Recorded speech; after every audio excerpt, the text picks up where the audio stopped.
thing I'd like to touch upon with this group, because of the paper we've just been through, the reference to the long-range conspiratorial activities, and especially the specific organized activities since 1776 on the part of the collectivists, the communists, and their dupes and allies, is the far greater degree of influence they had already reached in the American government through comparatively very few people, but so highly placed, so much greater influence than was even dreamed of by any of the ordinary people in America in the Woodrow Wilson administration.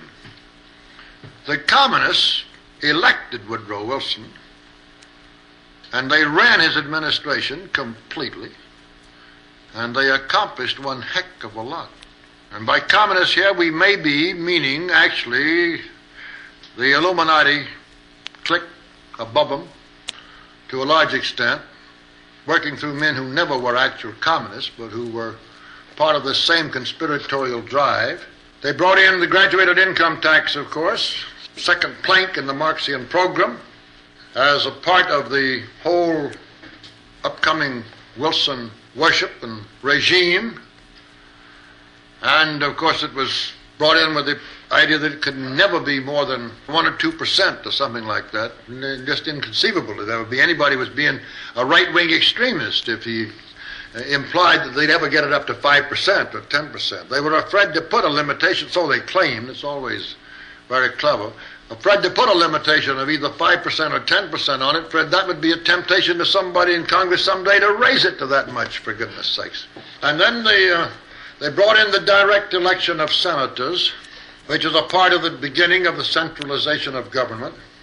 They definitely were agents of the European Illuminati in planning World War I.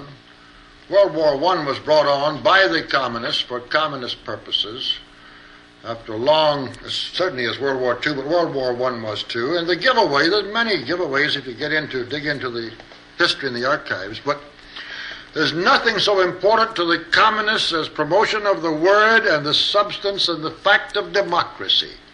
Because democracy is a social organization in which any smart enough demagogic hypocrite or tyrant or communist leader can get unlimited power by merely being able to sway the mob, control the 51% of the vote. And one of the great communist drives of the last 60 years has been to break down the American Republic into a democracy, get rid of the constitutional safeguards we had in protection of minorities, in protection of property rights, in protection of all of the people against their own whims and temporary follies of what they could be induced to do by demagogic masters. The communists have had to break that down. They've had to promote this whole idea of democracy in our country and Europe and elsewhere, knowing that it would be misunderstood, making it be misunderstood.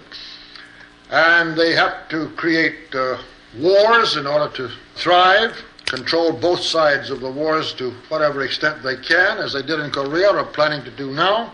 One of the giveaways with regard to World War I is the great slogan that was advanced, to make the world safe for democracy.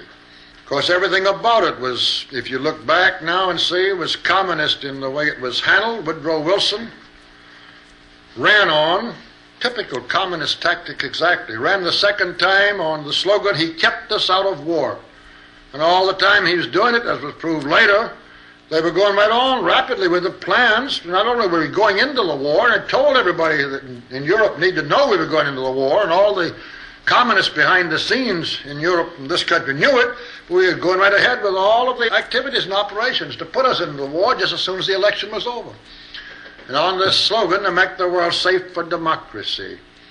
And of course, when the war was over, it created terrific chaos and situations out of which the communists got their really first good materialistic start in Europe. As a result, it worked out just the way they had said and laid the groundwork for a great many other things. But another aspect of the Wilson administration is the extent to which it was used with the American people these things I've been talking about, they could at least see, they didn't understand.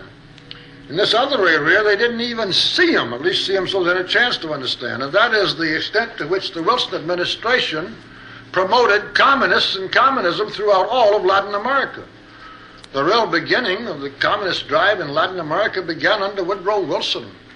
And the man who runs Mexico today behind the scenes for the communists, Cardenas, he and his son Cardenas was put into business by Woodrow Wilson, exactly as Ho Chi Minh was put in business in Vietnam in 1944 by Bill Donovan and our OSS, with our money, our equipment, everything else. Well, Cardenas was put in business in Mexico and given the start that made him eventually the behind-the-scenes communist dictator of Mexico by Woodrow Wilson. And there was an awful lot of other supporting of the beginning of the communist drive in Latin America under the Wilson administration. The communists, the Illuminati, if you want to go further back, it makes it a little bit clearer. They care nothing about human life at all. It's a great game they love to play and enjoy with millions of human beings as so many pieces of wood or pawns, ants, except most of us have more regard for the life of ants than they do. And so they deliberately provoke wars, extend wars, create wars, and they do everything on earth usually to run both sides of the wars. They control and run both sides so that to the farthest extent they can get away with. In the Second World War, they not only were running both sides to an incredible extent, but they managed to keep it going in Asia about 5 or 6 months longer than there was any possible excuse for it, because it served Stalin's purpose. Another book we'd love to have written, take a lot of work, is one showing the extent to which Stalin created, brought to power, and ran the German Nazi Party. There's so much of that has come out since. There's no doubt that the whole Nazi Party was brought into power through Stalin's agents today. And that's what they wanted. They has to create. You can't play tennis unless there's somebody on the other side of the net. And you can't gain strength and power out of the fighting among men unless there's two sides fighting.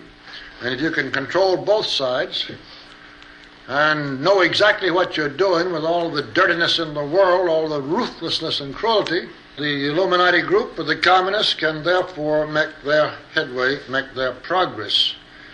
The best evidence from what is fairly open so far is that Stalin controlled practically everybody around Hitler, except Hitler himself and Goebbels and Goering. And of course, Rudolf Hess, before Hess went to England. The whole crowd, and Admiral Canaris and the rest of them, were Stalin's agents. And he was running both sides of the war, for gosh sakes. And we know that in the leadership of the other parts of it, our forces over there, the British forces, he was controlling them. For gosh sakes, one of the worst communists in the world, Cedric Belfridge, was Eisenhower's public relations man at his right elbow for 2 years, right during the war, while he was there. And Stalin was running both sides of the war to suit the way he wanted to come out. In the First World War, when you think of the millions of our boys over there in the mud and the dirt and the lice holes for 4 years, all because it served the purposes of these Illuminati or these communists, whichever you want to call them, Illuminati is a better term there, to have a war so that they could go ahead and make their progress in chaos and in misery that would come out of the war. It's horror. It's a horrible thing. It shows what the forces of evil can do to the human race. I become more and more convinced that the human race, the human beings, are pretty good people. We see so much cruelty and so much rottenness. But Jiminy Christmas, when you figure all of the effort that's been made by evil men to make the rest, the great mass of mankind, evil, now they still haven't succeeded. My, at least, respect for, confidence in, belief in the human race in general improves or increases the more I see of the incredible rottenness and cunning of the last 200 years, and going back before that to similar periods in earlier history. You find so many things that one of the great formulas they use is glorification of their own people after they die. You can take the most cruel, vicious, hypocritical, demagogic crook that ever lived, and if the left wing, the communists, the collectivists have been able to push him into a high governmental office, and when he dies, why, he becomes a hero, and they glorify him, they build monuments to him, they create coins after him and stamps after him. Hell, it began with the Gracchi. It began in Greece with some of their tyrants, and it's gone on ever since. You go back through history, and you've got quite an unraveling job to do to find who was actually a pretty good man and should have been honored, and who was just part of this propaganda, continuing propaganda of the left-wing criminal collectivists, that it helps where it helps their game to glorify these criminals and therefore make everybody feel, why is it worthwhile to be a good man? Here's this fellow not only became whatever he did while he was alive, then after he's dead he's honored for generations or for centuries. What's the use of living up to anything that your conscience tells you? That's their purpose, is to break down any sense of values in men as to why they should be good. Because they can see these people that everybody knows were crooks, criminals of the worst order, being glorified and honored. You see it all around you today. It's part of the game. It's gone on for a long time, all through history. I'd like to have time to go into some of the major deceptions of the communists. The supposed break between Russia and Red China. All the things it's done for them already. Of course, what they're counting on eventually it's doing is they have to plan on superhuman, fantastic things to bring off the conquest of the world by deception.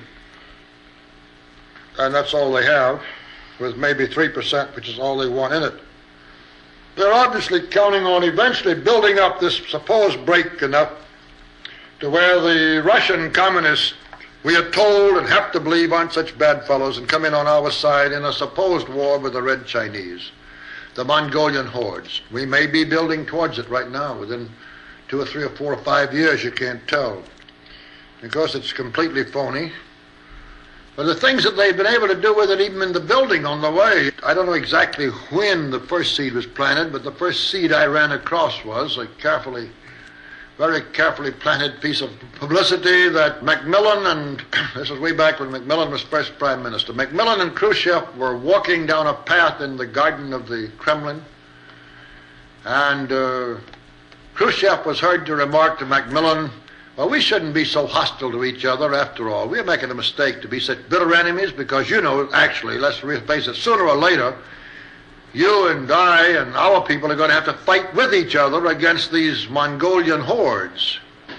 Of course, that was all carefully planted to come out, start people thinking along that line. When the Chinese Reds were supposed to have crossed the Indian boundary into India, and they went through the motions without question, and India goes to war with the Chinese Reds. And of course, because of this split, this supposed hard feelings, India can go to war with the Red Chinese without having the Russian communists get upset about it at all. Nehru and the Kremlin are just like this. And the Kremlin can say, well, go to it. They're communists, but somebody ought to take them down a step. And, you know, we're fighting with each other. And so they could go through all the necessary appearances of everything being all right for India, which is run completely at the top of the government by communists, fighting Red China, which was run completely at the top by communists. Of course, it did mean that a few thousand natives on each side got killed, but what of it? They didn't care anything about that. When Tito and Stalin went through their phony break, there were a few thousand on each side of the border that had to be killed because they didn't understand it, didn't know what was happening. But just realize one thing that came out of it. We had to rush in to protect this great democratic country, India, against these horrible communist Reds. So much so that we couldn't even wait to ship them goods. We flew them in flying boxcars from Frankfurt, Germany. Arms, ammunition, everything that could be called military materials, including trucks, big trucks. And the general in charge of this logistical operation in Frankfurt reported that in the first week he had shipped $10 million worth of armament to Nehru, sending our flying boxcars around the clock.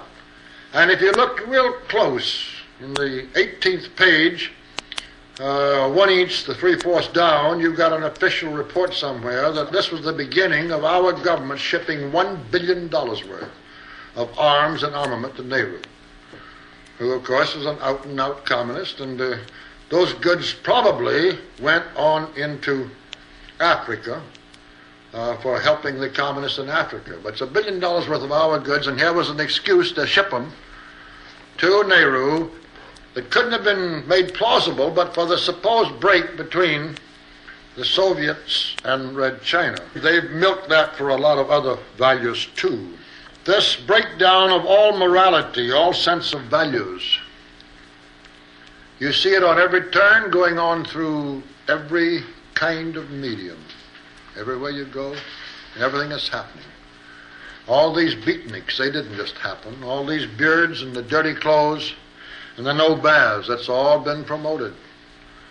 A little bit of promotion to get it to look like the fad, but some of them, they think they're being independent. They think that you think that we think they are being sinful by carrying placards with dirty words and by looking like such dirty characters, and they are very proud of it. They've been convinced that there's no such thing as sin, no such thing as morality, and being sinful, that shows what childish, incredible nincompoops we are to even believe in sin. Again, it's a case of half-baked sophomoric thinking that hasn't gone far enough, because even if you forget to argue with them on that score, what they don't realize is that they are deliberately, purposely descending from civilization to the level of animals.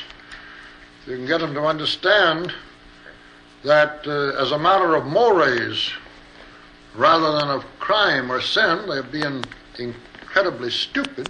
You could bring some sense into their heads. But this has all been planned. You get what's happening in the stage, in television, the movies, and everything else. It gets worse and worse, of course. It isn't just happening. It's all part of a deliberate program to break down morality, as I say, the sense of values, tradition, everything that makes our inheritance, our civilization, worthwhile.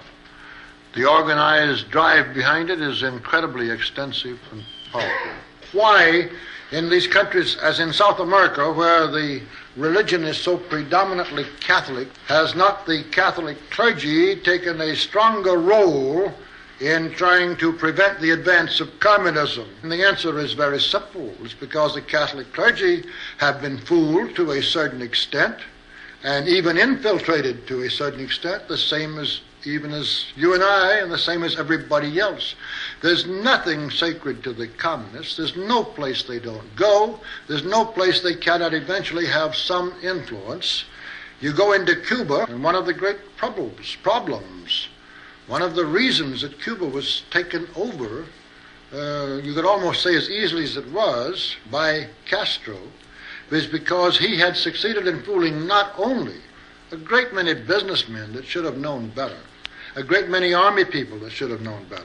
I can use a name. Take Luis Manrara. Some of you in this room know him. He was the head of probably the most profitable accounting firm in Cuba, living in a home that cost him $100,000. Another one he moved out of, it cost $80,000 that he was renting. And Luis Manrara, bitterly anti-communist, was fooled enough by Castro to think, well, he's a liberal, he's left-wing, he's got his brother's pretty bad, and so it'll all straighten out. And he stayed there until when he got out of Cuba, he got out with almost nothing. He could have got out 6 months sooner with a fair fortune. He's spending his life today trying to convince the American people of what happened in Cuba so that we won't let it happen. He's a good man, but he was fooled. All right, take Major Lands. Major Lands was a good army officer, flyer. Major Lands still was working for Castro, as I told you, till July 1959 when the Dominican invasion came up. He woke up and got out. Well, I can assure you there were plenty of the clergy, Protestant and Catholic, who were fooled just as bad as Luis Manrara, just as bad. And it doesn't take too many of them. And especially in the Catholic clergy, it takes very few if they are outspoken and their people have so much confidence in them. You can find plenty of people that know the Cuban story will tell you how horrible it was that as many of the Catholic clergy as there were so fooled, so bitterly fooled by Castro. And so they didn't take the lead in doing anything about it until it was too late. It always became too late. Some of you may remember the Matanzas Rotary Club. Gosh, that's a Rotary Club down there by Santiago de Cuba that sent out a letter that was sent to every Rotary Club in the United States. And this was way along in sometime in '59. And the heads of American Rotary were misled and fooled enough to lend themselves and all of their prestige to supporting it, to send it to the secretaries of every Rotary Club in America, pointing out how horrible it was that Castro was being accused of a communist and what a wonderful revolutionary idealist he was. This was distributed through every Rotary Club in America long after anybody would take the trouble knew Castro was a communist. We began to publish in the summer of 1958 the facts to show Castro was and always had been a communist, period. No question about it, out and out.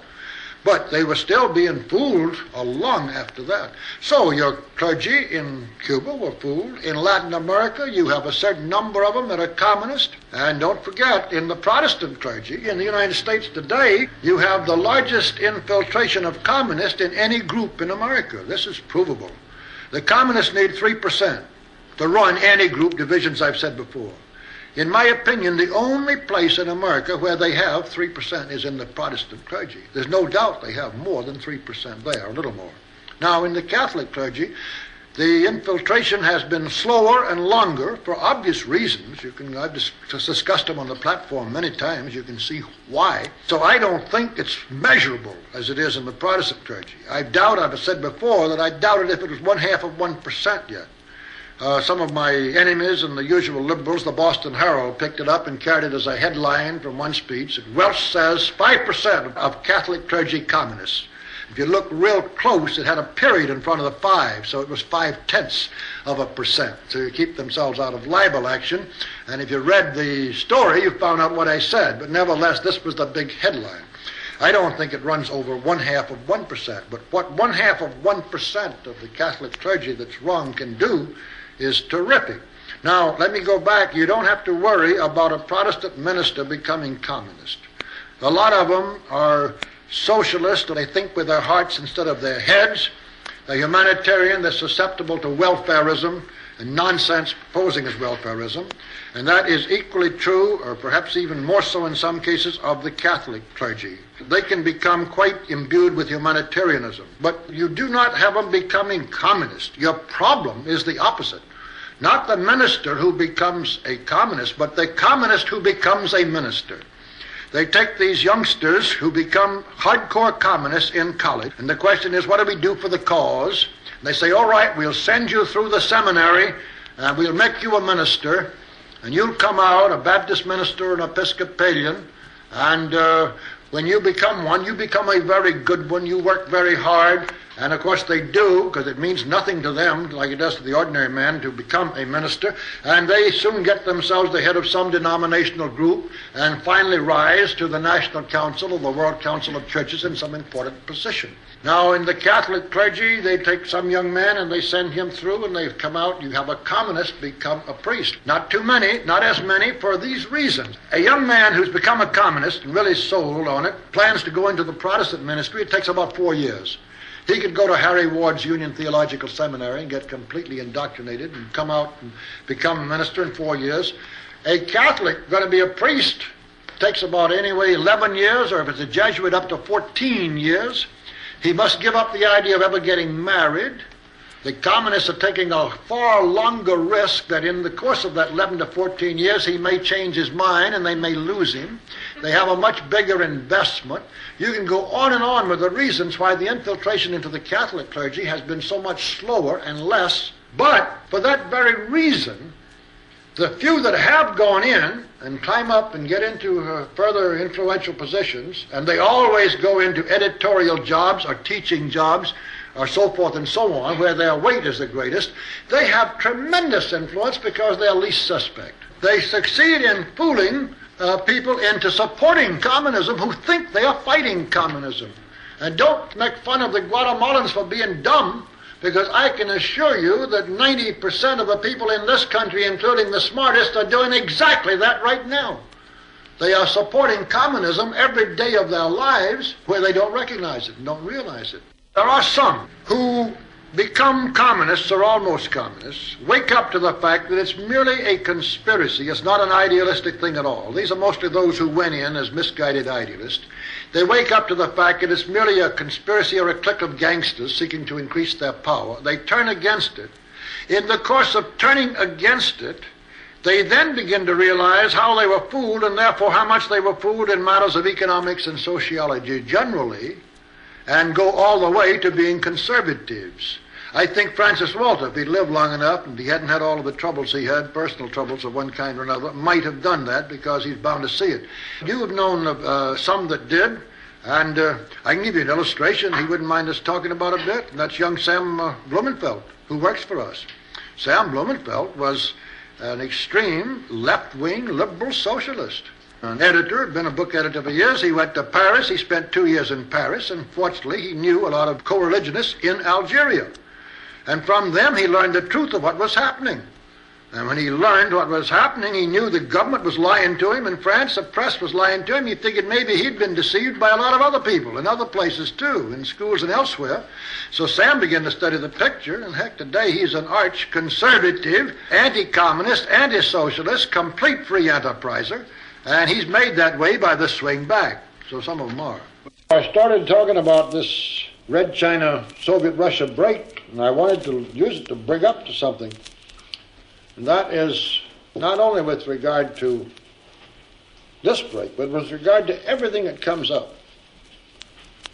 Whenever you hear and pay any attention to or believe in national communism, you're just being foolish.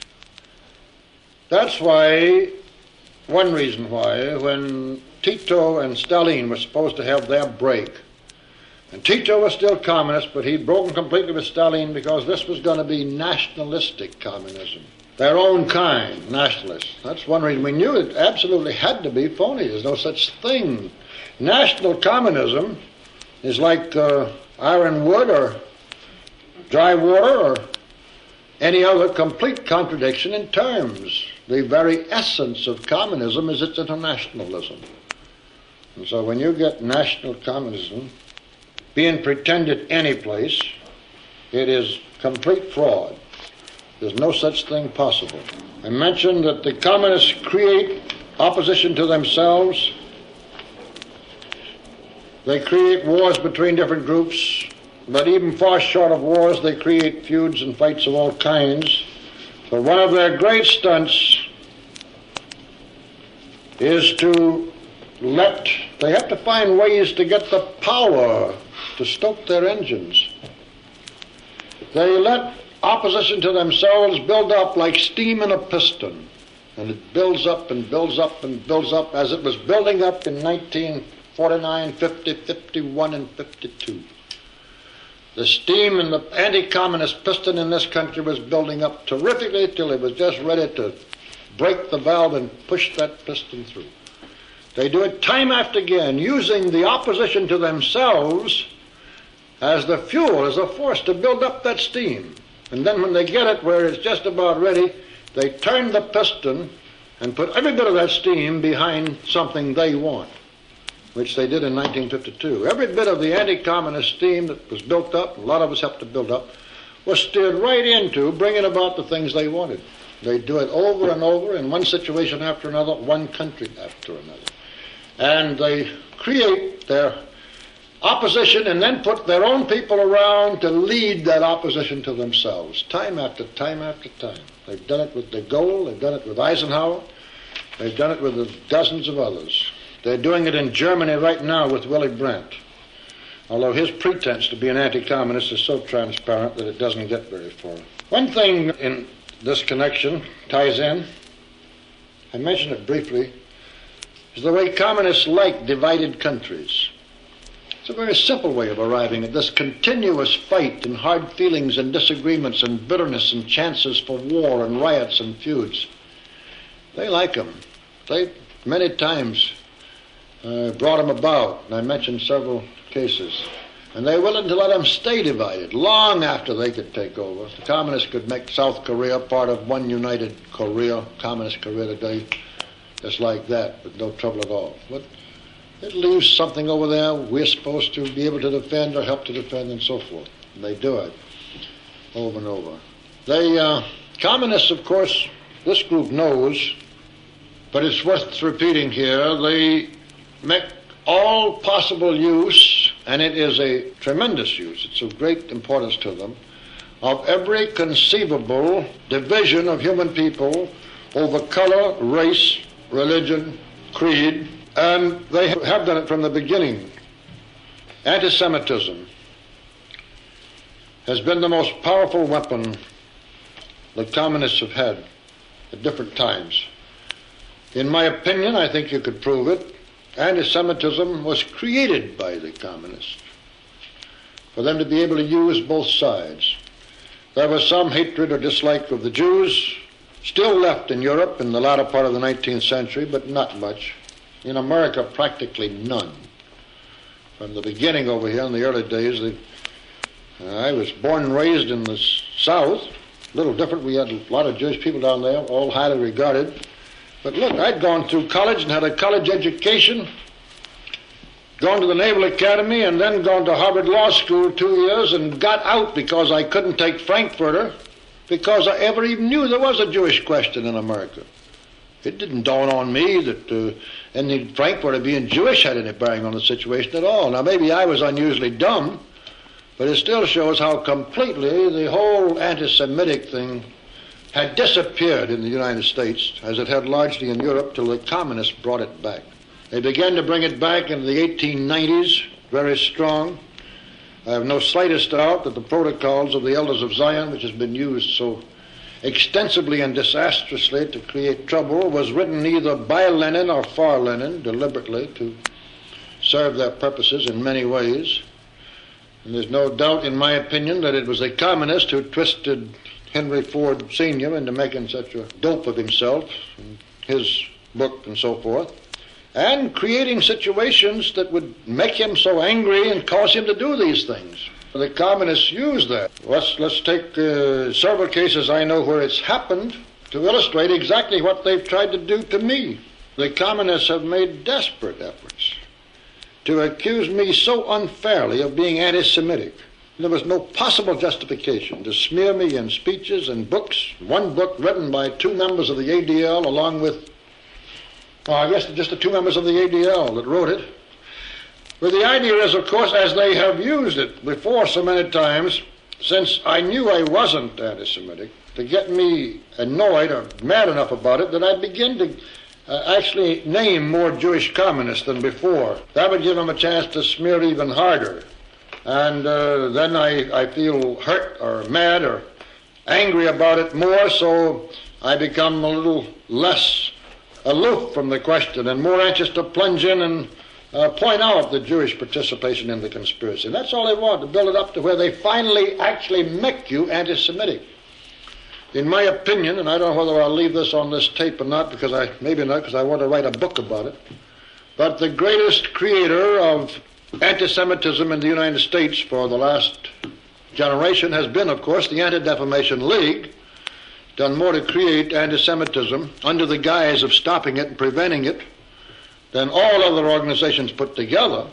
But what's more important, in my opinion, that's what it was founded for. That was its purpose, was to create anti-Semitism. Just as so many other things that the communists have had a hand in behind the scenes are created for the exact opposite of what they appear to be created for.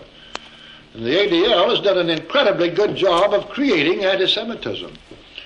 And, of course, draining off incredible money, millions of dollars, from the Jewish people and making them think that they had to support this kind of an organization to put down and stop anti-Semitism. Well, that's the first of the great splits. Communists use both sides of it. We have members resign every week because we won't come out and fight the Jews. You must know that it's all the Jews, that the whole conspiracy is Jewish. And of course, Welch knows it too, but he hasn't got the courage and he hasn't got the guts and he won't do it. So why bother with the John Birch Society? Let's come on, boys, and fight the real enemy. We have them resigning every week on that basis because we won't fight the Jews. And on the other side, we are being smeared every week by at least 2 or 3 speeches by ADL on the grounds that we are anti-Semitic. Of course, it's communists on both sides. Not that our members are coming. They're being misled by communists. They play in both sides of the street as they do all streets everywhere all the time. Just as in Germany, they created Hitler. The evidence is that he didn't know it, but they did. They created the whole Nazi Party, and they drugged Hitler and the Nazi Party, which was not part of the original Hitler plan at all, into persecution of the Jews. There's no doubt that was planned and put in effect in Germany by Stalin, because it served their purposes there. At this time, I do want to cover some ground about the society, almost as if this were a recruiting meeting, because the material I have at the end is what was designed, naturally, for one of these seminars in which we would have anywhere from 20 to 75 people, is the usual size, and we were hoping to get a lot of them to come in as members, life members. The largest I ever had of a seminar of this kind was 200, and it worked out very well. Now, how do we go about asking men, in the words of Santayana, to trust the soul's invincible surmise? How do we go about? This question came right up in Indianapolis. These are still the same notes from the Indianapolis meeting.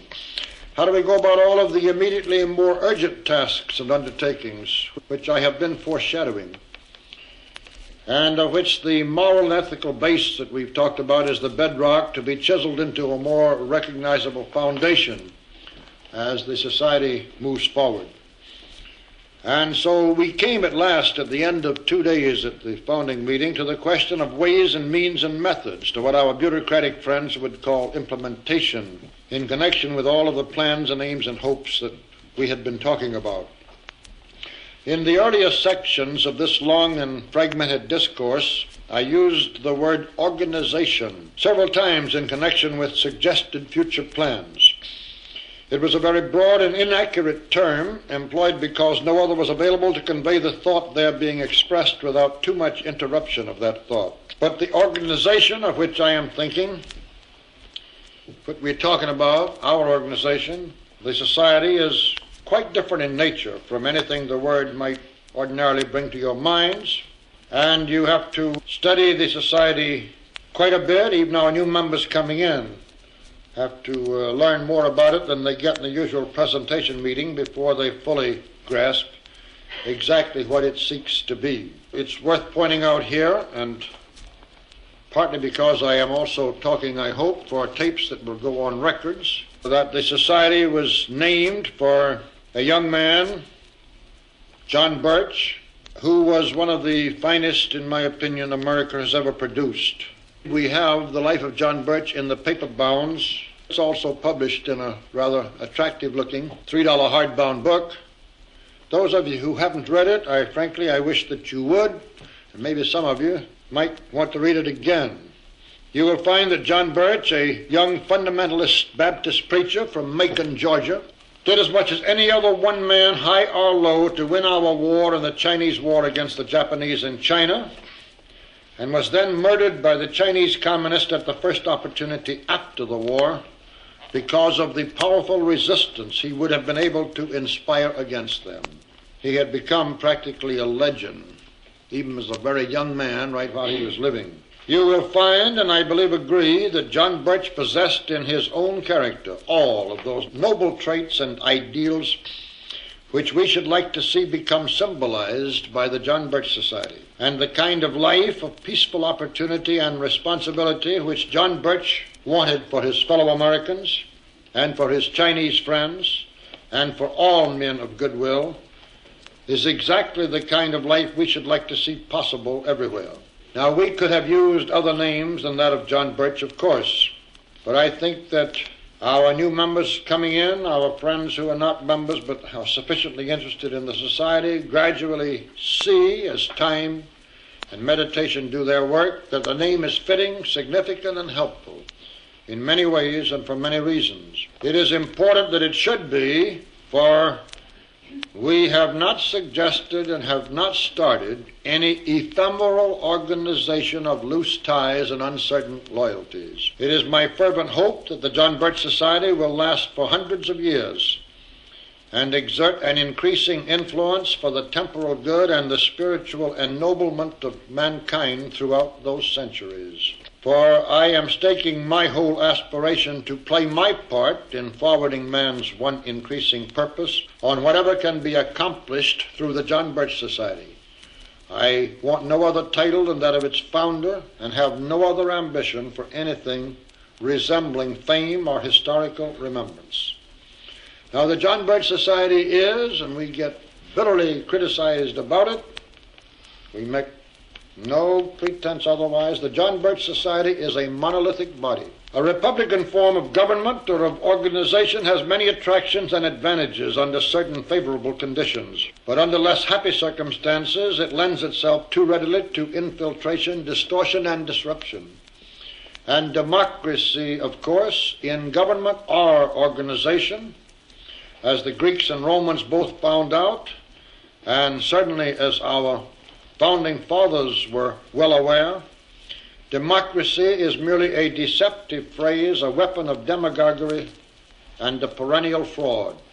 We have been smeared over that statement probably almost as much as anything else anywhere in the materials of the society, and part of that is the result of the brainwashing of the American people over the past 50 years. The American people don't even begin to realize what a two-pronged drive has gone on to convert our republic into a democracy and to make the American people think they were supposed to have a democracy.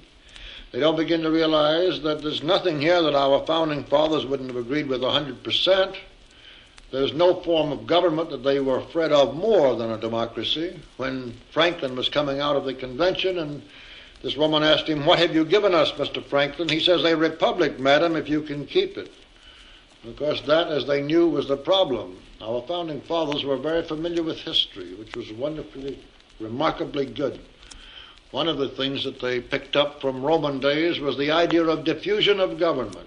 Cicero very proudly remarked, long after it had really lost its value, of what great value the diffusion of government had been to the early Roman Republic, as planned by the founders of that republic. We carried it further. We divided it up into tripartite arrangement, diffused it in every way you could imagine. Our founding fathers did that to try to prevent a democracy and all the evils of democracy. As a matter of fact, if you will take the manual used in the training of everybody in our armed services, the manual which was used up to 1928, this had got away from them somehow, was still being used.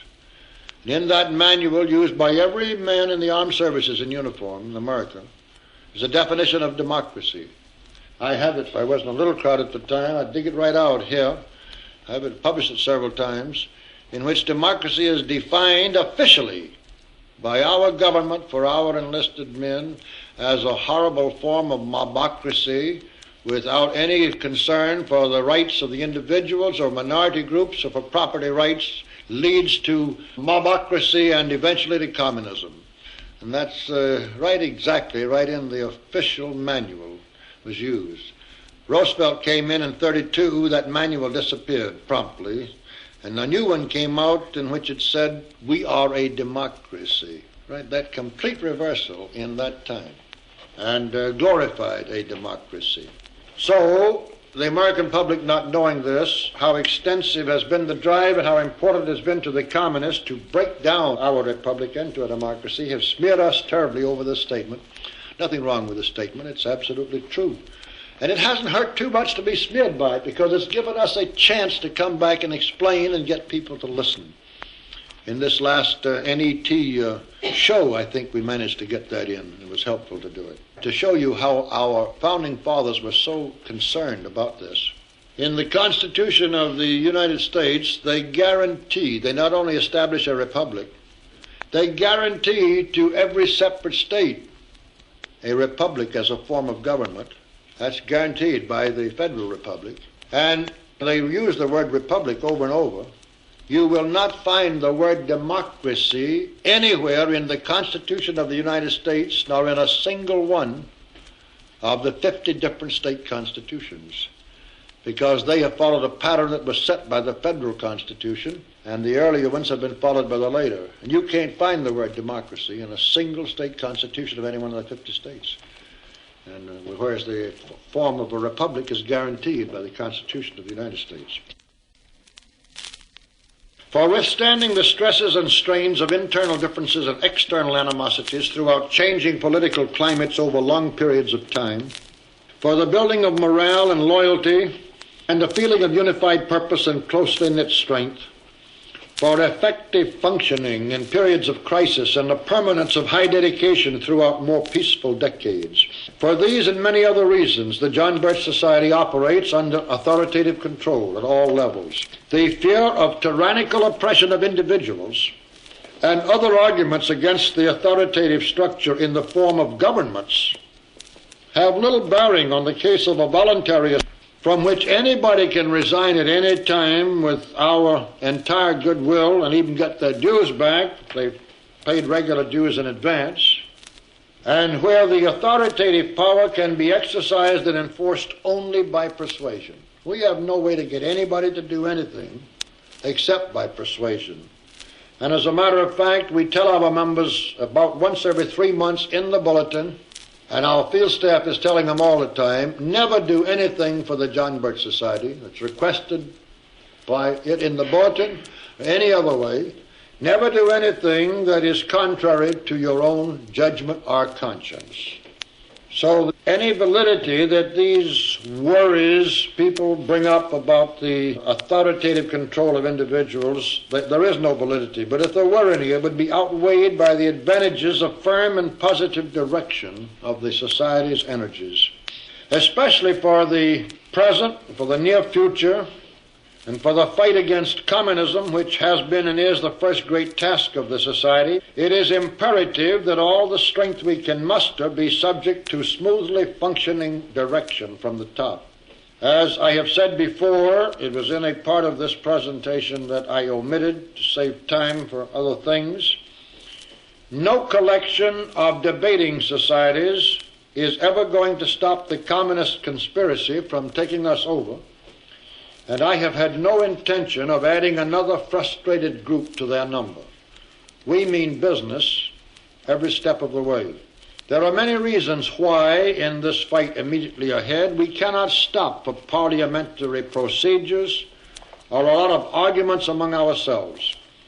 One is the increasing confusion, cleverly planned by the communists, as to what persons, books, activities, and organizations really are anti-communist. In other words, we are now being more and more divided and deceived by accepting within our walls more and more Trojan horses, large and small, made out of all kinds of timbers and with all kinds of enemy agents inside. Some of these Trojan horses, organizations that I referred to by that name, have no more harmful purpose than merely to drain off into innocuous wastefulness money and effort which might otherwise find its way into really patriotic and anti-communist activities. Others are primarily designed to offer protective coloration to communists who can thus get themselves publicized as active in anti-communist organizations. I think I could name 5 or 6 in that category for you, a couple of them pretty good size. Others of these organizations, Trojan horse variety, like the very pretentious American Friends of Vietnam, in my opinion, have formed major parts of a whole plan and drive for gradually turning some country over to the communists while pretending to be leading the opposition. But most of them are intended, as much as anything else, to add to and create the increasing confusion which makes even the most patriotic American feel utterly frustrated in trying to figure out who is friend and who is enemy, and hence more willing to give up the whole struggle.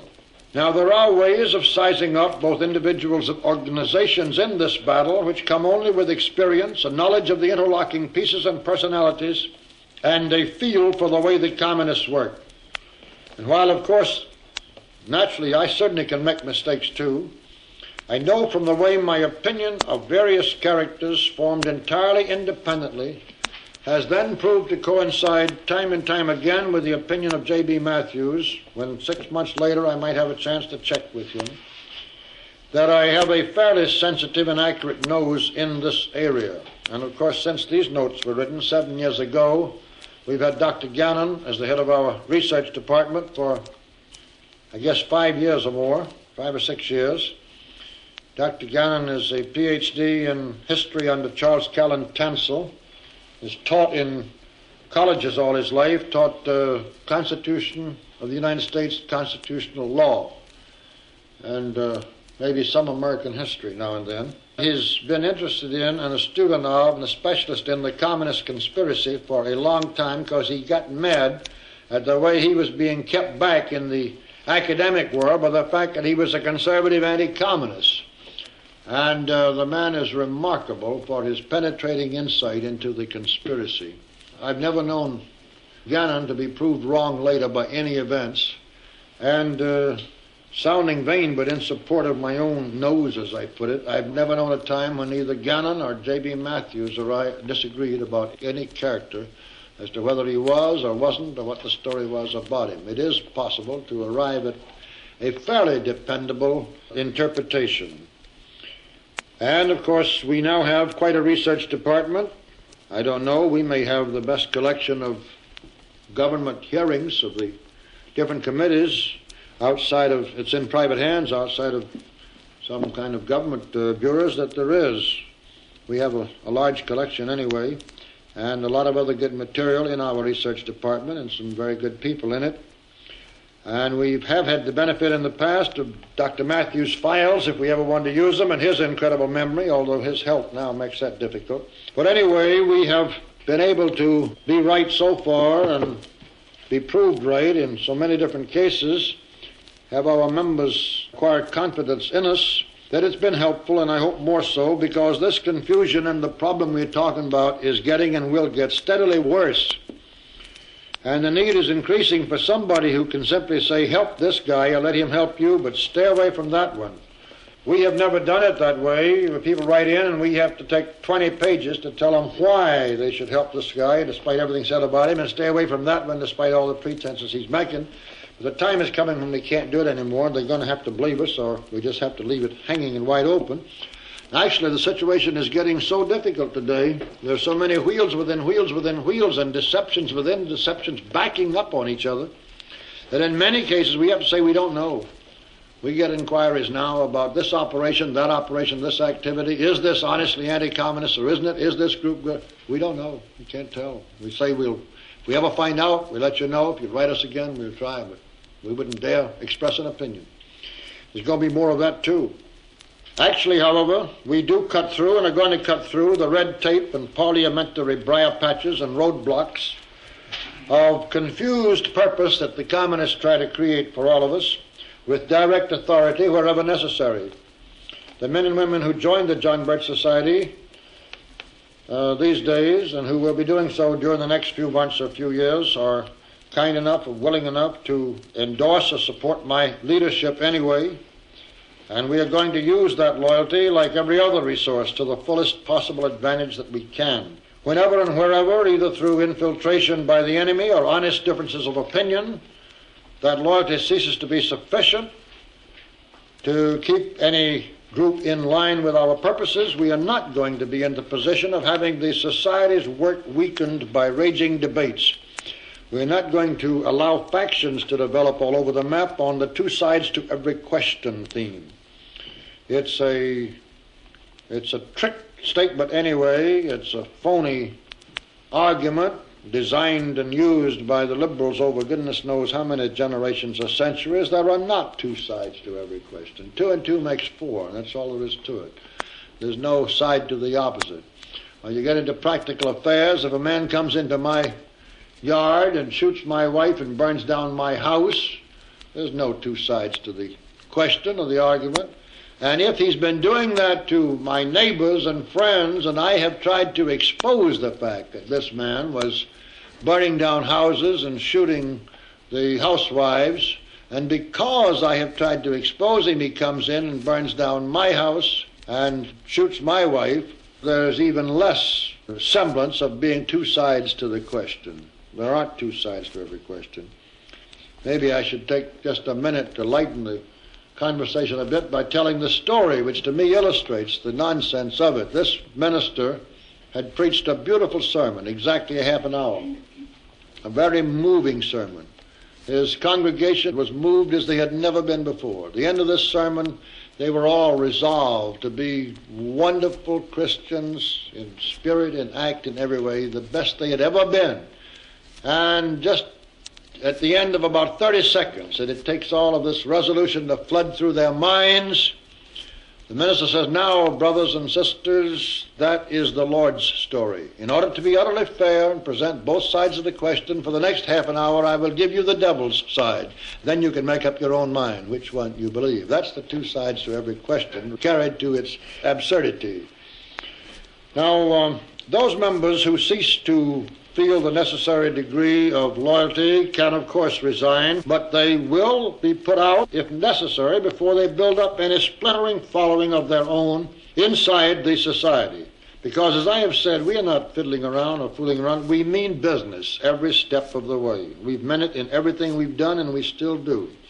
Now, don't get me wrong. We can allow for differences of opinion. Gosh knows we have them.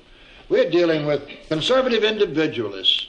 And boys, to get two of them to agree with each other about anything is difficult. For us to get 80,000 of them to work together in one organization and keep on doing so is something the communists never believed would be possible whatsoever. So we can allow for differences of opinion. We need and welcome advice. And I can assure you we get it by the ton every week. And I mean literally by the ton every week. And we're glad to have it. We welcome it and ask for more. The only thing we don't want is the people who send the advice and then get mad if we don't follow it, because we just can't do it. There's so much comes in, we can't even acknowledge it. It's nothing unusual for us at all to get 1,000 MMMs in one mail, and in every one of those MMM envelopes inside, not everyone, but half of them will have suggestions and advice and recommendations of something we just must do. It's that important right now. We'd love to have them, because out of those, as you read them all down, we get the 10 things we really seriously consider, and out of those there'll be one or two that come into the bulletin as projects. And besides, we are being made aware all the time of what our members think and what they think we're doing wrong and what they think we're doing right. But we cannot do a real proper job of arguing with them and explaining to them and writing 4-page letters to them to tell why we can't do this or that. I go back that we welcome advice, and we get it in huge quantities. And we expect to use the normal measure of diplomacy. We do try to use the normal measure of diplomacy always called for in dealing with human beings. But whenever differences of opinion become translated into a lack of loyal support, we do have shortcuts for eliminating both without going through any congress of so-called democratic processes. Communist infiltrators could bog us down in interminable disagreements, schisms, and feuds before we ever became seriously effective. And you can imagine now, the communists recognized as early as 1960 that we were a real threat, and that with our structure and our purposes, the underlying long-range base that we have of dedicated purpose, and with the whole structural organizational pattern, that we can become very dangerous. And they began to try to destroy us way back as far as 1960.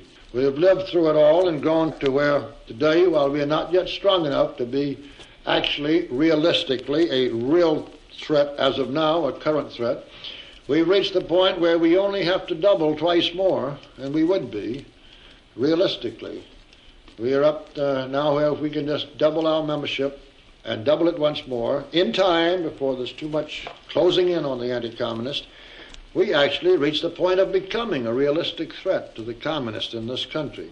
In 1963, our total revenue, that's the money that came in any way, always to American Opinion and the John Birch Society together, our total revenue was about $1,600,000 and some thousand. In 1964, our total revenue was about $3,200,000. In '64, we almost but not quite doubled in every respect. In revenue, in membership, in chapters, in staff, everywhere you went at it. We had hoped and planned in 1965 to double again and have about $6 million to work with this year. As of now, the way it looks, we are not going to quite make it by quite a bit in some respects, but we have to, because we're pushing ahead all the time and expanding in order to be able to get this other growth. Our payroll, as I mentioned, is about at the rate of $2 million a year. It's about a little over $40,000 a week. Our printing bills are a little over $100,000 a month, and our total operating budget, if you can call it that, it's just a matter of how much we actually have and spend, is running at almost exactly a slightly over $100,000 a week. It takes $100,000 a week to keep us alive. And some Tuesday morning, when you get $3,000 for John Birch Society and $2,000 for American Opinion, that's all, is only $5,000 for the whole day. You wonder how long you're going to stay alive. But we have succeeded in doing it in one way or another. And the point is that we are running at the rate of about $5 million a year now, but it doesn't mean that we would have taken in $5 million by the end of the year, because earlier in the year it was the rate of $3 million. I do think that by the end of the year we will not have reached the $6 million, which would double. I think we will probably have taken in about $4.5 to $5 million by the time we come to the end of this year, which is not doubling, but still is growing. And the reason I bring it all up is that if we can keep growing at that rate, I think we have time. I don't think they can close in that fast before we get strong enough to really be a realistic opponent. And that being true, you can imagine what the communists, they do plenty to us with infiltration as it is, but our structure makes it very difficult. They got to go to work on a region at the best. They go to work on a chapter and get in a bad guy who appears to be the best John Birch member we ever had, and he gets very well known and liked and trusted, and then he begins to go to all the other chapters in the region, and the next thing you know, he begins to reveal his hand by telling everybody to get out of the John Birch Society. They're all being fools because they won't fight the real enemy, that's the Jews. Or he's just as likely to do the opposite and say, no, you folks have no business staying in there. You know really well, no matter how much you pretend, the John Birch Society is anti-Semitic. Now, I'm not going to put up with it, and let's all get out and be respectable again. They do both. They play both the same, and a lot of them are perfectly innocent people, but a lot of them, or some of them at least, are communist agents, and we know it. But they have to reveal their hands before they can do the damage, and they can only work in fairly small groups. We're not like others where they can get in and tear the whole thing to pieces. We can drop them when we have to. That's the beauty of it. We haven't had to drop many members. Out of tens and tens of thousands, we probably actually dropped maybe 50 members. We've had others that we let resign or hoped they would, or just dropped them off for a perfectly innocent reason, in that they showed no interest and quit coming to meetings and weren't paying their dues, and we drop them then. But I mean to actually revoke a membership. It hasn't been too many, but you can see the value of having it. We had a situation in Boston a couple of years ago where they laid a trap for our young coordinator who was just back from the war. He'd been 2 years, or whatever period, I've forgotten how long he was in the war. I believe he's one of the 6 months boys. Anyway, he got back. He found our folks over the country were opening bookstores pretty well. We had no bookstore unit, no American Opinion library in Boston, anywhere in Greater Boston. He wanted one bad. So there was a man there that began to be friendly with him and come to meetings and joined, and the coordinator was glad to have him, and this fellow suggested thought he'd open a Patrick Henry bookstore or a Ben Franklin bookstore. I've forgotten which he called it. Fortunately, he did not call it the American Opinion Library. So all the going on behind the scenes we didn't know was a trap for him and for us. This made sense, and he could get it as often as he wanted. Put an order in for about $500 worth of books. Our coordinator even sent a letter out to several hundred members in eastern Massachusetts suggesting that they cooperate with this man and help to be clerks and man his bookstore, which we do normally, to see that he got enough clerk hire free and to do a good job, and did everything in the world to support him. The day came, our truck goes over to deliver the books, and here is the photographer for the Boston newspaper, all ready to take the picture to support their headlines. They know that the man running this bookstore is one of Rockwell's men, which we didn't know. Been a close associate of George Lincoln Rockwell and the Nazi Party for years. And they can prove it, and they have evidence of it. So they have the photographer all ready to take the picture of our people delivering a truckload of books into this bookstore, and the headline comes out, "Official link between Welch and Rockwell now disclosed," or something like that. Well, I wrote a letter which I insisted that they publish in full, in which I pointed out that it went on to say that the policy of the society, it was clear, was to work with and cooperate with Rockwell and so forth. I pointed out in the letter that the policy of the John Birch Society was laid down by the council and myself, and there wasn't a single member of our council or myself had ever heard of this man or even of his bookstore. I didn't even know such a bookstore opening. We're busy, there's a lot of things to do. None of us had ever even heard of it, or the bookstore. And what they had to say was nonsense, and I insisted that they publish the letter in full without a word changed. And they did. They didn't quite dare not, because this was pretty rough, pretty raw. And we came out of it probably better than before, because it made them look a little silly, and we had a chance to explain. But in the course of all the excitement and investigation over it, we discovered that 2 other of Rockwell's men had infiltrated the society and were members of chapters of ours down in Maryland. So we had 2 of these fellows in there waiting to do something, we don't know what, so we just dropped them. Now imagine if we couldn't. They would have demanded a hearing before their peers, a trial before their fellow members, and the newspapers would have picked it up. And all these headlines about the fuss going on between Welch and Rockwell or something. It would have been just wonderful for the communists. All we had to do was send them letters and say, "We're sorry, you're no longer members of the John Birch Society." And there wasn't a thing in the world they could do about it. Because everybody that joins the society, signs an application, has just 2 short paragraphs. One says, "I want to join, I understand the due schedule," and the second one says, "I agree, you can drop me from membership anytime you want to with no reasons given."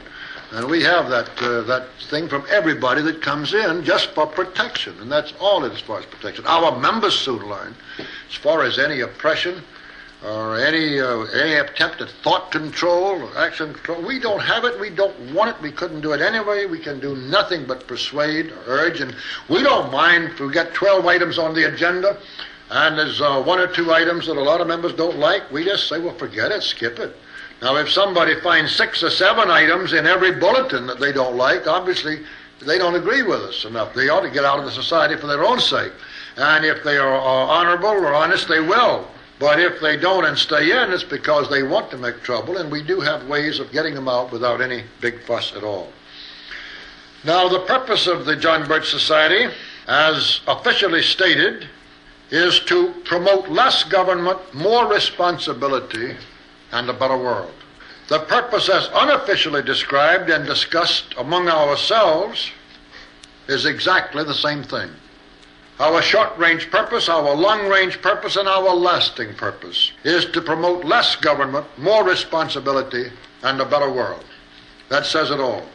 It is, I think, simple, understandable, and all-inclusive as to the goals for which we should strive.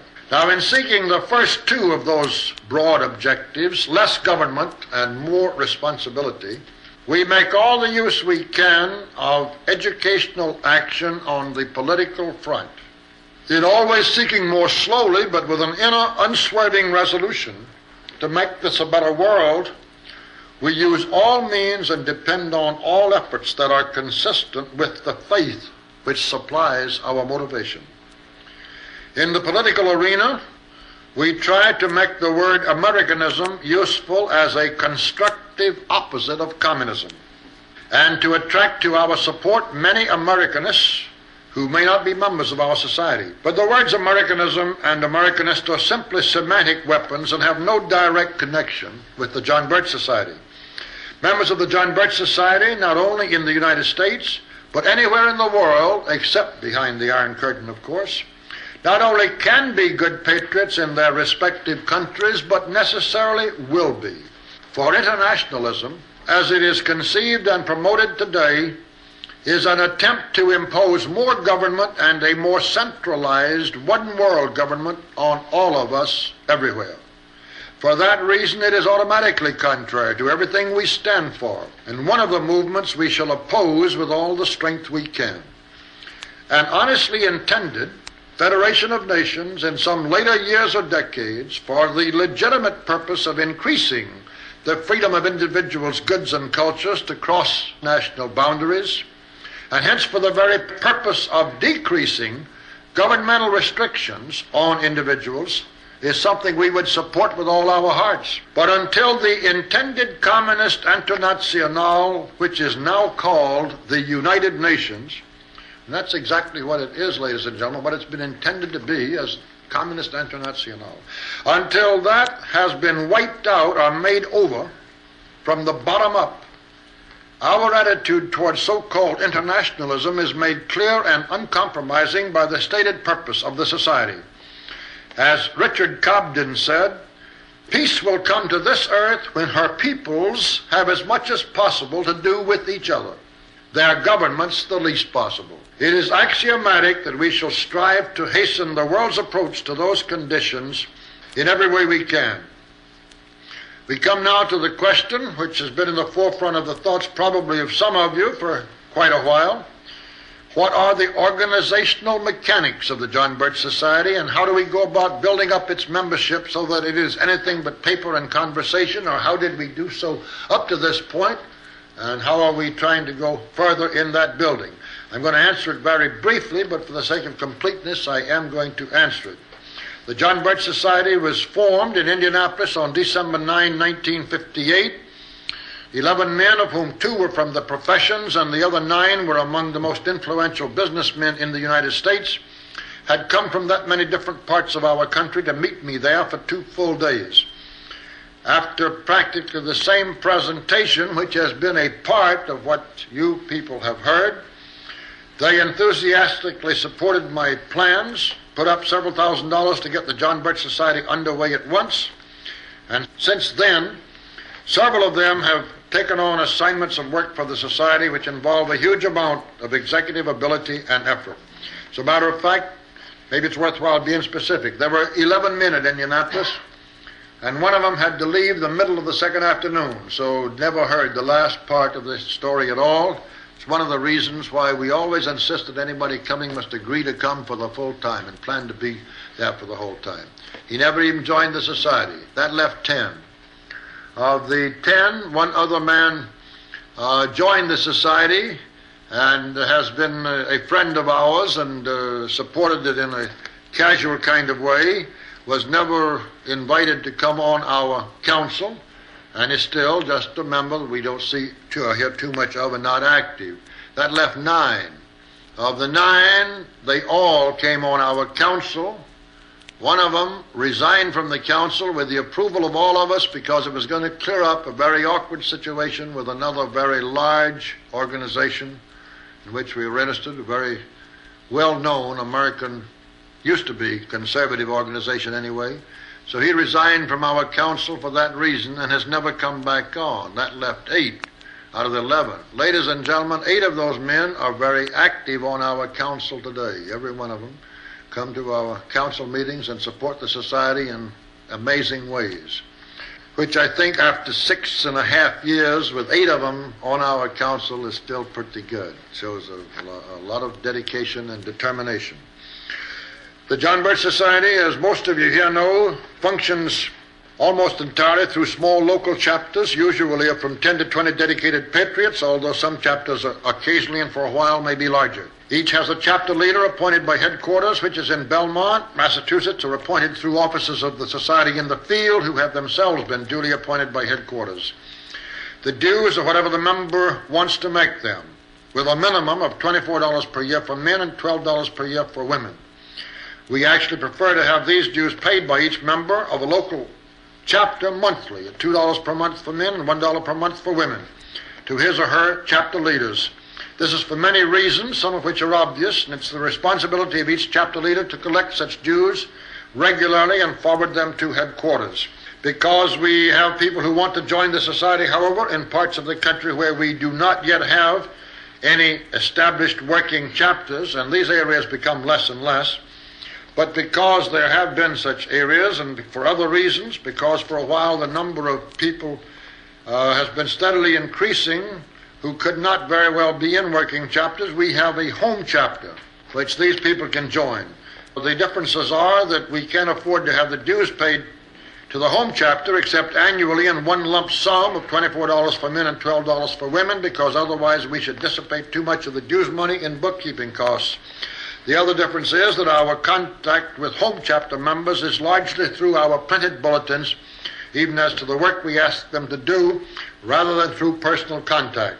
I'm not going to make anything even resembling any pitch for money, because that is not the purpose of this meeting whatsoever.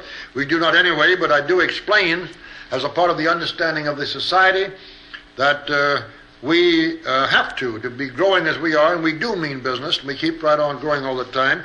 We have to plan and scratch everywhere in the world.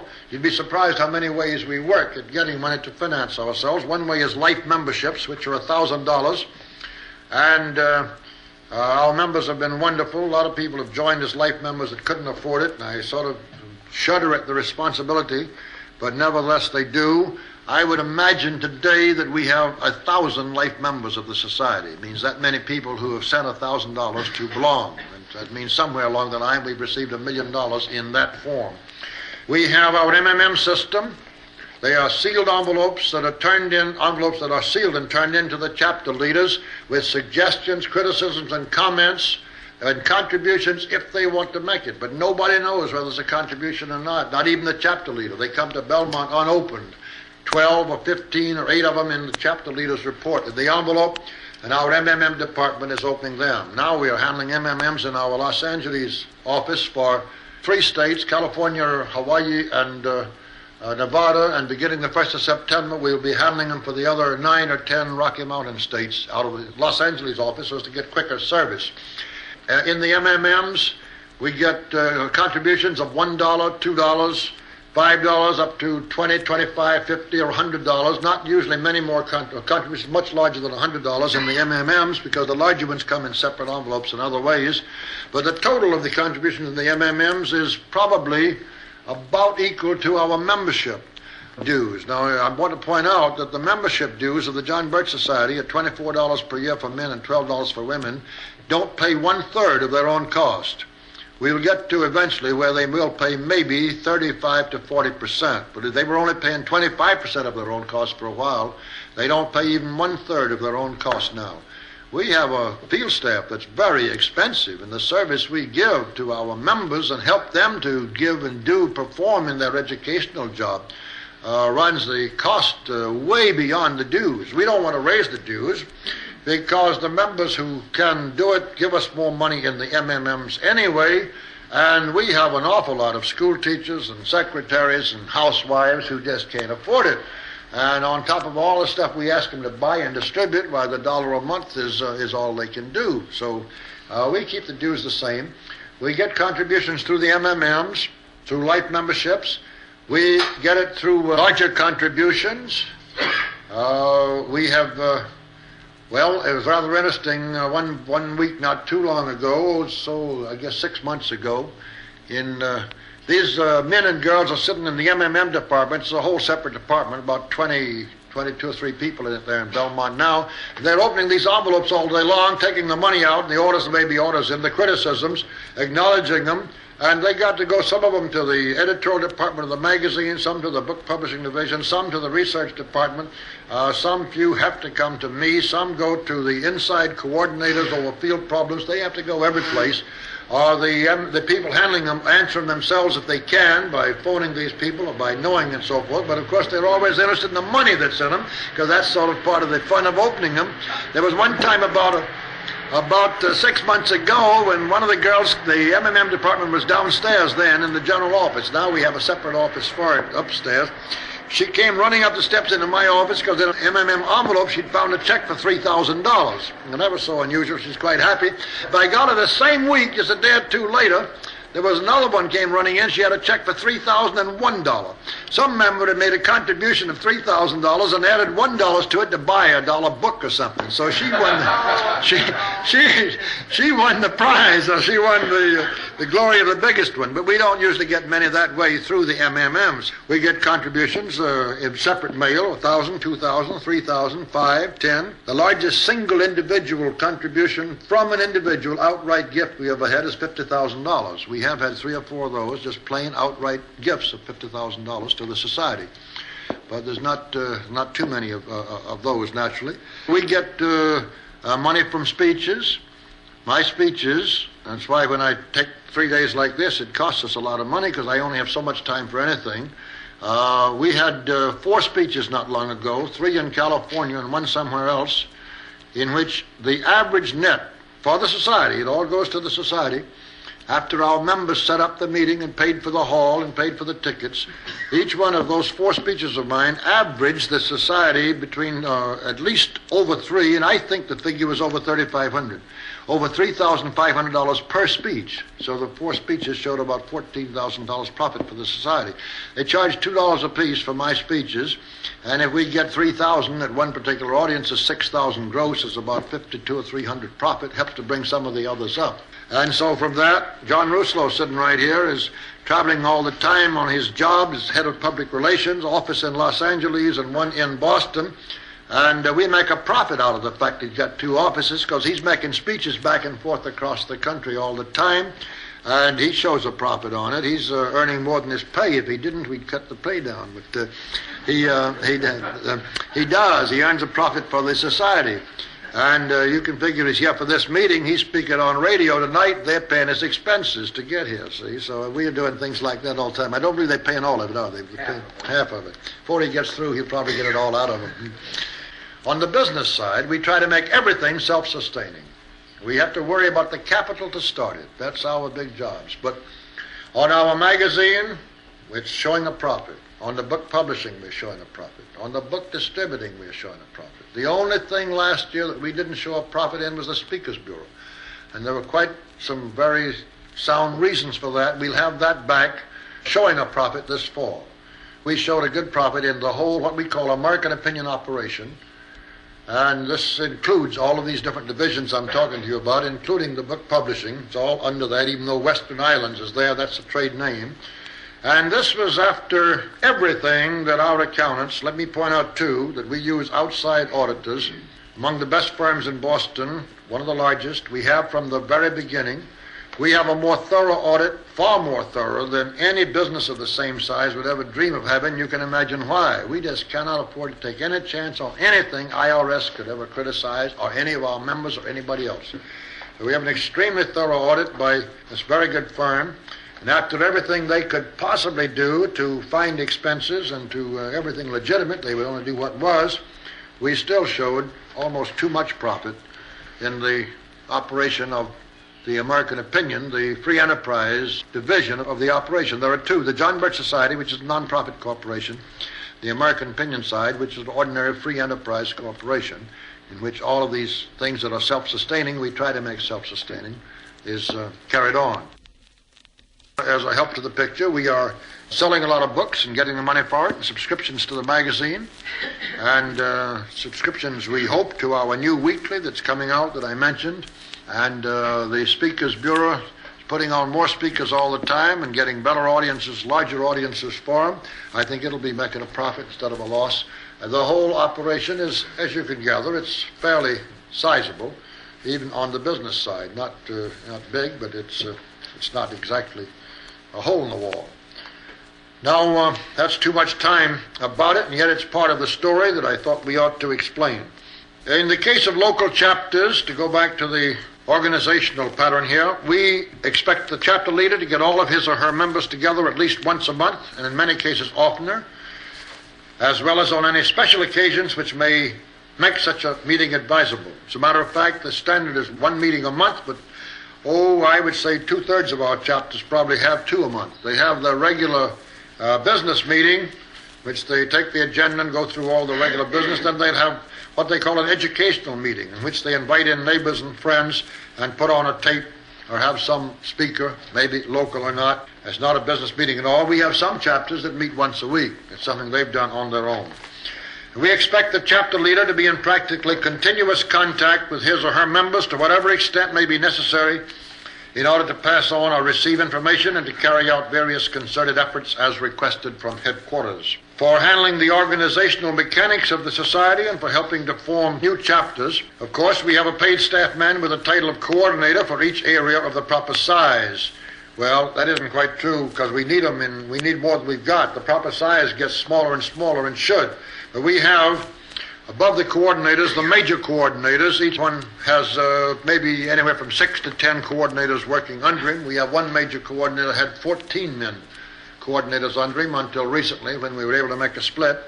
We have altogether, I think it's 71 men in the field today, and that's about 10 major coordinators, and that means 61 then, or 60 regular coordinators. So they're averaging 6 apiece. We need a lot more bad. We hope to have a lot more by the first of the year. We haven't been able to push into it as fast as we would like, but anyway, we are adding on. We are at this point now that we do have a sufficiently experienced base. There have been times in the society, the limitations are always two things. Limitations is money to finance the expansion, and the second is personnel, to find able enough people. People that really can be trained and that have the abilities that you want. And this hasn't been too easy. We had to start from scratch. So we've had two stretches in the society, and I think it's very rare for an organization of this kind, two periods when we had money we didn't need, or we needed it for the future, but we had money we weren't ready to use because we hadn't been able to find. For the last much more than a year, it's far the other way, and I don't think that'll ever come up again, because now we have enough base of trained people with experience that we can absorb new people and train them faster than we have any chance of getting enough money to pay for them. We haven't been getting anywhere near as many as we wanted to or could swallow and use. But it is interesting that we did have two periods when it was true that we'd got ahead of ourselves and didn't have enough help. There was no really quality that we have to have, and the character we have to have, to utilize the money we were getting. We have, as I say, major coordinators above the coordinators, and we are building the organizational framework from the bottom up as made necessary by the membership in order to keep strict and careful control on what every chapter is doing, and even every member of every chapter, so far as the effective work of the John Birch Society is concerned. We shall eventually, as we get more coordinators, more members, more major coordinators, have a district governor above the major coordinators. John Rousselot was one for the western states for a while, but we needed John so much worse as head of our public relations department. When we pulled him into that, we have not replaced him. There is no district governor out there now, but we will have 3 or 4, I hope, within about a year's time in the country. We have below the coordinator, which you might call the first commission rank, are section leaders. These section leaders are frequently businessmen, sometimes retired, not at all always. A lot of doctors. We have more doctors as section leaders and as chapter leaders, and then from any other area or activity or profession. And these men, no salary, no expenses paid, no nothing, just from their dedication, supervise and act as liaison men with the chapters. A good ordinary section leader will have about 8 to 10 chapters that he takes care of. Then we have the chapter leaders who have the chapter meetings, usually in their home or the home of some friend, and that's all volunteer too. Neither the section leaders nor the chapter leaders get paid anything, not even their expenses. And at the other end, none of the council members get paid anything, nor do I. I never have drawn a penny of pay from either American Opinion or the John Birch Society. And the council members pay their own expenses to come to our meetings, give up all their time with no pay, and then make many contributions besides. We have real dedication in the society, and nowhere any greater than in our council, among our council members. Of course, the coordinators and major coordinators do have to be paid, and the working staff in other divisions, of which the total, as I said, is about somewhere around 230 to 250 people. I'd have to count noses to be able to tell you exactly. Now, we want, in looking for members, as I've said before, being anti-communist is not enough. There's plenty of anti-communists in the United States we don't even want as members, wouldn't want. Some of them fairly well known we wouldn't want, but I'm thinking mainly of the ordinary run.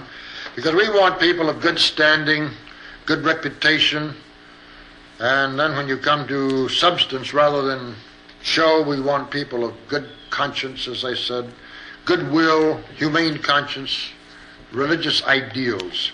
And we also want something else. We want and we need disciplined pullers at the oars and not passengers in the boat. We aren't looking for passengers in the boat. And Tom Hill goes through and drops members. fairly frequently. No opprobrium or nothing, just that they aren't paying any attention. They don't mean it enough. They haven't done enough. So what's the use of carrying them and mailing the bulletins out? They're passengers in the boat. We don't need them. They cost money. As I said before, all of our members cost us at least 3 times what we get in membership dues, except they make it up in other ways. They do. So there's no use wasting for the sake of having memberships. Now, that statement about wanting disciplined pullers at the oars and not passengers in the boat may put you in mind of the communist principle of the dedicated few, as enunciated by Lenin. And we are, in fact, willing to draw on all successful human experience in organizational matters, so long as that experience, or what we draw from it, does not involve any sacrifice of morality in the means used to achieve an end. But the communists have asked their followers to devote to the cause the whole of their lives. We assuredly do not. For if you were required to make everything else subordinate and give to the John Birch Society the whole of your lives, we might as well let the communists take over in the first place. That's exactly the kind of collectivism of submerging the individual in the whole against which we are fighting. And while there are and will be some of us, an increasing number, who will actually be giving practically the whole of our lives to this cause, it's still a small minority, and we neither ask nor expect so much from the vast majority of our members. Our very goal is to save an Americanist system and a civilization in which a person's individual purposes, needs, and desires, and those of his family, are given first consideration. But on the other hand, let me point out and emphasize that we do expect far more work and dedication and far more sacrifice of other interests on the part of people who become members of the John Birch Society than most of them have ever thought of giving to any other organization which they have joined or even considered joining. For unless we have the cumulative weight and effect of such solid effort and sacrifice on the part of our members as a weapon to be wielded against the communists, we are certainly not going to be able to hold on to even the increasingly confused, dark, and immoral world we now have, and much less help to build a better one. That brings us next to a consideration as to the very nature of our undertaking, which needs to be made clear. For all revolutions, as Metternich once pointed out, begin in the best minds and work downward. That's true throughout all history. The liberals, the collectivists, the demagogues have reversed that picture always. All revolutions started in some of the best minds and then worked downward. While most religions begin at the bottom with the masses and gradually acquire both respectability and acceptance at the top. We are neither, and yet in some ways resemble both. Far from founding a religion, we are merely urging Protestants, Catholics, Jews, or Muslims to be better Christians, better Jews, or better Muslims, in accordance with the deepest and most humanitarian promptings of their own religious beliefs. And we are simply trying to draw a circle of faith in God's power and purpose and of man's relationship to both, which is not so broad as to not mean anything, which is as tight as you can well make it, but which yet is broad and inclusive enough to take each man's specific faith into that circle without violation.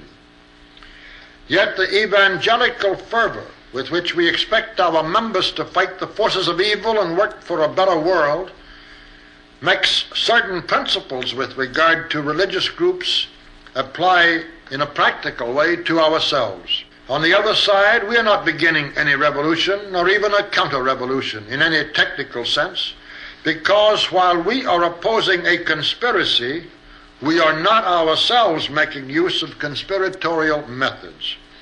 Yet our determination to overthrow an entrenched tyranny is the very stuff out of which revolutions are made.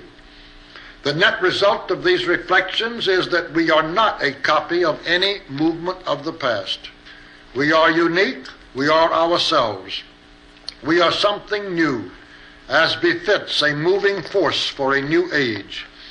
We believe in profiting by all human experience, but we shall make and do make our own amalgam of the organizational metals forged by that experience with the mercury of our own purpose. Without donning sackcloth and ashes, we try to inspire saintly men to join our efforts to make this a better world. And without building barricades in the streets, we try to rally rational men to our efforts to preserve the best of the world we already have. And now, ladies and gentlemen, I am really getting near the end of this long undertaking. I have tried to establish fundamental and permanent objectives much broader than the fight against the communist conspiracy, because I am convinced that these ultimate long-range objectives are more important than the defeat of the communist conspiracy. But also because I am utterly convinced that we cannot stop the communists unless our efforts are a part of such a broader and more constructive purpose. Yet, it is the threat of the communist conspiracy that brought us here. Stopping the communists and destroying their conspiracy, or at least breaking its grip on our government and shattering its power within the United States, not only must occupy the front spot and most important spot in all of our thinking, it's the driving danger which should determine our thinking about almost everything else and most of our actions too for the foreseeable future.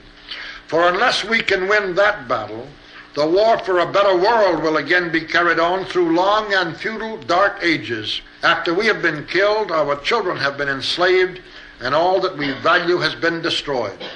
That is not rhetoric, ladies and gentlemen, and it is not exaggeration. It is a plain statement of the stark danger that is rapidly closing in on us right now. It is the imminence and horror of this danger which has driven me to so desperate a course as to offer myself as a personal leader in this fight and to ask good people like you in this room to follow that leadership. It is not because I have wanted so frightening a responsibility. And it is certainly not because I think that you, ladies and gentlemen, as good friends of mine, as many of you are, recognize any such qualities of leadership in me as would make me a happy choice for the role. It's just that I don't know where you, or all of us, are going to find anybody else to undertake the job.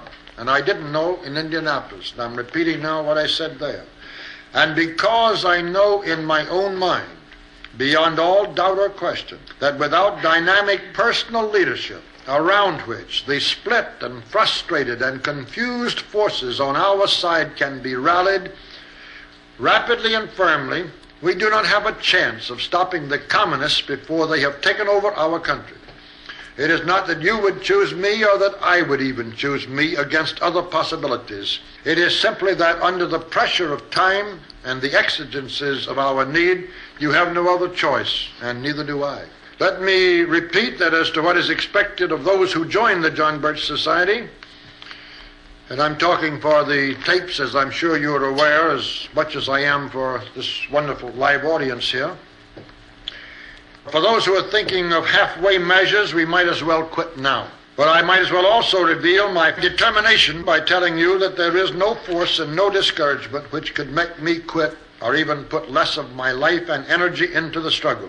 If every person in this room should decide, for instance, for whatever reason, that he or she wants no part of my proposals and nothing to do with the John Birch Society, I would simply go right on ahead with other groups and other speeches and other presentations and do the very best I could.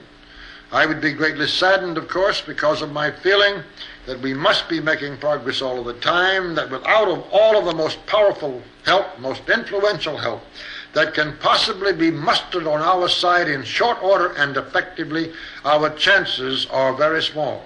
But my determination would not even be affected. The last resort of my own mind has been expressed by Louise Imogen Guinea. To fear not sensible failure, nor covet the game at all, but fighting, fighting, fighting, die driven against the wall. I repeat, however, that we do not have to lose the struggle or die driven against any walls at all. As I have said elsewhere, there's enough strength, enough money, enough intelligence, and enough patriotism in America and even in just the vast business community of America to form the nucleus that will stop and destroy the communist conspiracy if we can stir it to action in time. It's all there.